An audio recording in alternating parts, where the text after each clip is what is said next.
south of the border after former U.S. President Donald Trump, now officially the first president to be indicted on criminal charges. Days ago, Trump pleaded not guilty to 34 counts of falsifying business documents involving a hush money payment made to a former porn star. Trump has called the indictment, quote, political persecution. I never thought anything like this could happen in America. Never thought it could happen. The only crime that I have committed is to fearlessly defend our nation from those who seek to destroy it. But the New York case is just one of many legal obstacles Trump is facing. As we speak, federal investigators continue their probe of the January 6th insurrection and Trump's alleged role inciting it. And a district attorney in Georgia is weighing potential charges on alleged interference by the ex-president and his allies in the 2020 U.S. presidential election.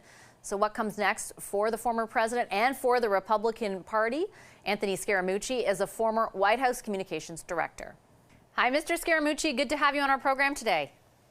Very nice to be here. Good morning. I know that your time in the White House was very short, but you have spent a great deal of time with the former president. 71, I think, campaign stops that you made with him. I know that you saw those images, like so many of us, of him in the courthouse, going in, going out, but actually in the courtroom too. What was going through your mind as you looked at those images? Well, listen, I have obviously a disagreement with the former president. I certainly don't want him to be a future president. But sadness was for me. You know, I don't like seeing that happen to anybody, frankly. You're going through an arrest and an arraignment. That's got to be difficult and very stressful.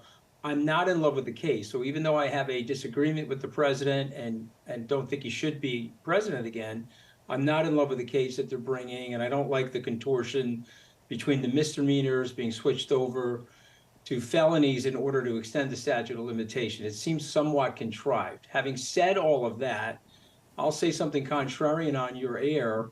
I don't think he lasts in this campaign, and I will make a prediction here that he comes out of the campaign before the Iowa caucuses, and I'll give you two quick reasons why. Please. Reason number one, he does not have the support of his family this time. Noticeably absent in that courtroom were his family members. Jared and Ivanka have told him they don't want to go back to the White House. Obviously, these cases are related to personal indiscretions, which is putting pressure on his family life. And again, you can like or dislike this person, but he has been around his family his entire business career. He ran the Trump Organization as a business. He ran the reality show as a business. And like it or not, he ran the White House as a business. He doesn't have that support right now. And the second reason, and perhaps equally compelling, is there's an avalanche of cases coming against the former president, which includes Georgia. It includes the situation with the documents potentially, as well as the J6 situation, where it looks like he was premeditating some of the insurrection on the 4th and 5th of January. So this sort of avalanche of things is sort of like the first Indiana Jones movie.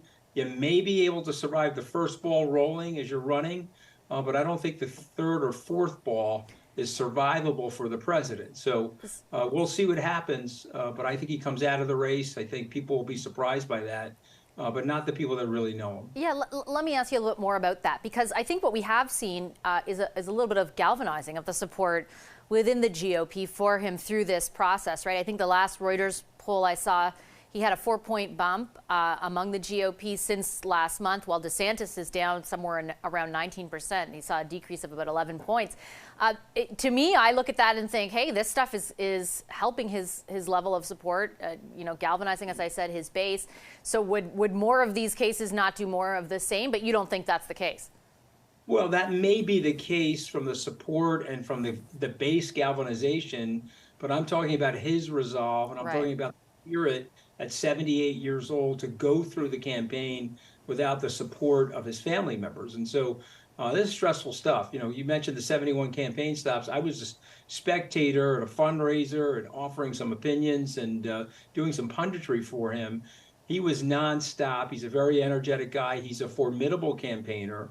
Now, if I'm wrong, of course, it's very likely that he gets the nomination because he has 7 or 8 people that are likely going to run against him. He has an ardent support base of 25%, so he'll beat those 7 or 8 people that are going to get 3 to 5% each. But that's not going to be enough to win the presidency. Remember, The United States is changing demographically. It's a very different country than it was in 2016. There's more colors in this country. It's a beautiful, diverse, colorful mosaic of a country. And Mr. Trump's message is very repetitive and it's very old-fashioned. And I don't think it's right for the general electorate. Now, I could be wrong. Been wrong about a lot of things in life. I've been humbled by life and markets, but I know him pretty well. And I know that there's some sadness going on. You could just see it in the speech last week when he was talking at Mar-a-Lago when he came back. That had to be a grueling day, 3 hours up in the morning, an arrest and an arraignment, a fingerprinting, and then a speech later that night.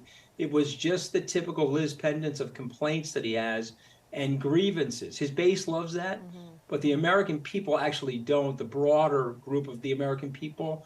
And I think they want to move on and move to better ideas and perhaps more transformational leaders than what Mr. Trump represents. I also sort of noticed, there had been all that speculation. Would he talk to reporters? Does he love the circus, basically? And he didn't necessarily. I was not left with that impression. Unusually, I thought. His face was very serious going in, going out, and in the courtroom, he almost looked upset. Well, he doesn't like it. I mean, listen, people like to say, well, Mr. Trump says that there's no such thing as bad press. He said to me once, because he is a good quipper, he's got some very good insights. He said, yeah, they say there's no such thing as bad press, but trust me, good press is way better than bad press. And I think we know that, right? No, I don't think at 77 years old, you want to be arrested in the city that you grew up in and arraigned in a courtroom at 77 years old. I don't care if you're Donald Trump. I don't care if you're a non-politician or just a member of the general public. I don't know anybody that wants to go through that. And when the people say, oh, well, this is going to galvanize his base, yeah, maybe, but it also applies a further stain on Mr. Trump's reputation as it relates to the independents. Last point, which I think is very important, he doesn't have the executive management skills for that job, the intellectual curiosity. People like myself that were independent thinking or entrepreneurs and grew their own businesses, we broke from him because we spoke honestly.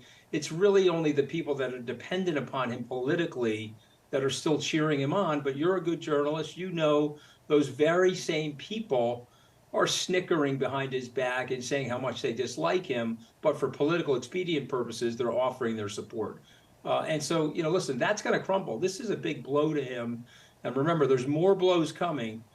Definitely one in Georgia, which I think will have a very big impact. Okay, I'll leave it there. Mr. Scaramucci, thanks very much for your time and your insights. You could, if I get invited back, you got to call me Anthony. I am 200 years old, but you're making Not quite. I'll remember that. Thanks a lot.